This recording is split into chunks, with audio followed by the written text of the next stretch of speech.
Good afternoon, good evening, good morning, depending on where you are in the world. Welcome to Raising Excellence, the most important 90, well, hold on. This is just going to be a teaser. Nine. So 9 minutes of your of your Monday. life, of your So Monday. I'm Michael, your MC and Opportunity Ambassador, and the title for today's teaser and the show that we're going to do on Wednesday is called Can You Really Help Somebody? Help! I need somebody. I'm a terrible singer. I'm not going to subject you to the rest of that. But the Beatles song is playing in my head right now.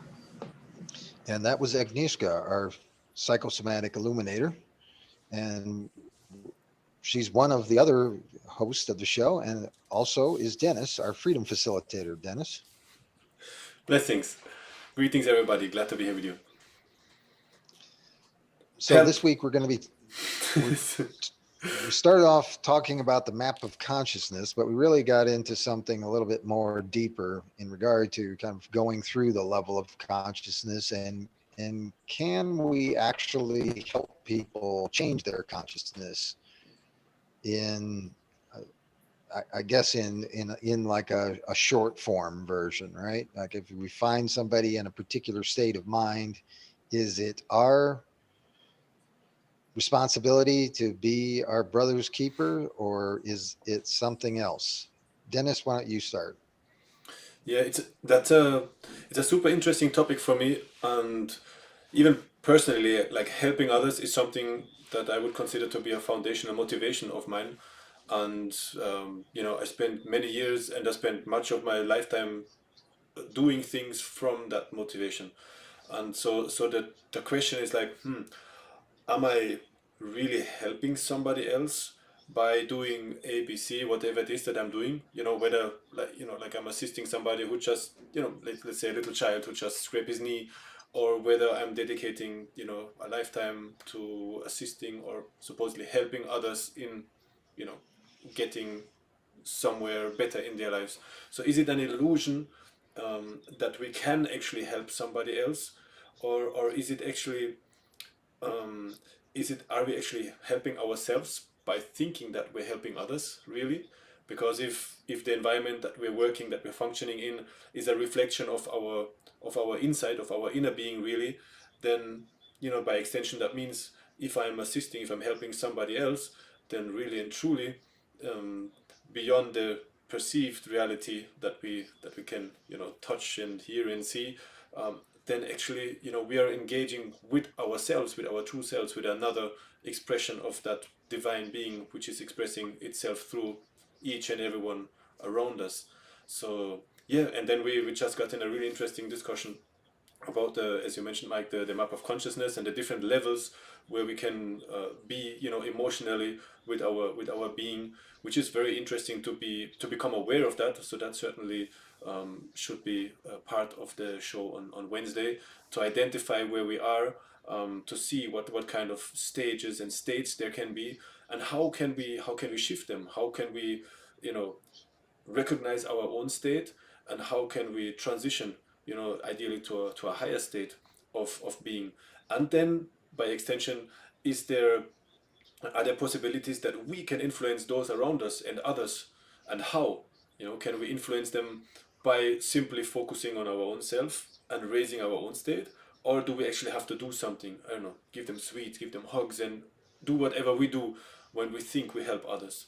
And also, I want to clarify that I feel it is a very noble ideal to help others, and it's certainly something that I have been doing, or I thought I have been doing for much of my life. So I think it's going to be a very lively and interesting discussion on Wednesday. Agnieszka, your thoughts?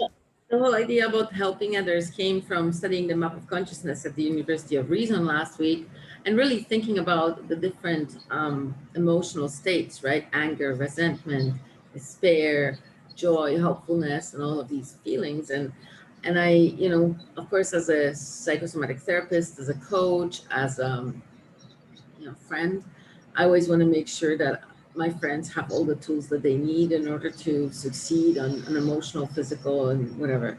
Not just my friends, my clients, just in general. And I think that, helping, shining the light for them, showing them the way from how they're feeling to like a higher level vibration. They can choose whatever they're going to feel like, however they're going to interpret it. But just shining a light for them, showing them, it feels like this right now. It feels dark right now, but it's not going to be dark forever. There's hope.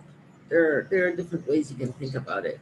You can think your way out of that feeling, eventually. I agree very much with that. Well, And to shine our light is really, also something noble and something that I agree to very much. And then if it comes to others, it's like, oh, look here, I have my little light and it's shining. I'm leading the way, but it's my path, it's my way. You enjoy that, you want to join in here, shine your light as well. Or light your candle on my light, and one little tiny light can light millions and millions of candles. So, but you still will have to come, and put your candle close to mine, so you light it if you feel that that's what I can do for you. So I think it's a good picture for Wednesday. But sorry, Mike, I cut you off there. I was just going to say, we've got to reserve judgment for what we think is better for somebody else, though, and let them make those decisions. I think we've got to be observant of that, because in a lot of cases, I think what we think may be better may not actually be better, may be actually worse for them.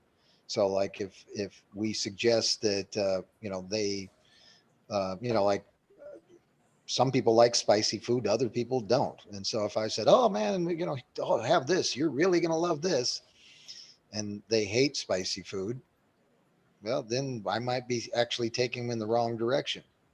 So it is one of those things where when we think we may be helping people, we may be just helping ourselves, and maybe selfishly thinking that we're helping other people and trying to help ourselves, or trying to demonstrate that we're helping other people, but not necessarily doing so. And so it is a very interesting area that probably touches on some tender That's feelings right. for a lot of people, Just to add one because more, this is why I phrased it shining a light, because of course you can't necessarily help anybody, and any advice that like an extrovert gives an introvert, or different personality types, intelligence levels, people can't follow your advice necessarily. They don't have your brain, your values, your morals, your abilities. So I think it's really important to remember that, yeah, you can't necessarily help people, but you can still support them on their journey. Yeah, I feel well, Anyway, we'll talk about it more on Wednesday. Let's go. it's I the was just going to add Dostoevsky, the Grand Inquisitor, the idea that the church, like in this little poem, the church actually is agreeing with Satan because Jesus doesn't understand that people are weak and don't really have the capacity to like help themselves, and so somebody else has to help them. And so I think that's really a kind of the embodiment of this discussion. Uh, with that said, yeah, we got to get going. So this is going to be a short teaser. Hope you enjoy it. Look forward to us on Wednesday, somewhere around 4:35 p.m. Eastern time, 4:37, should we say, to make it more accurate.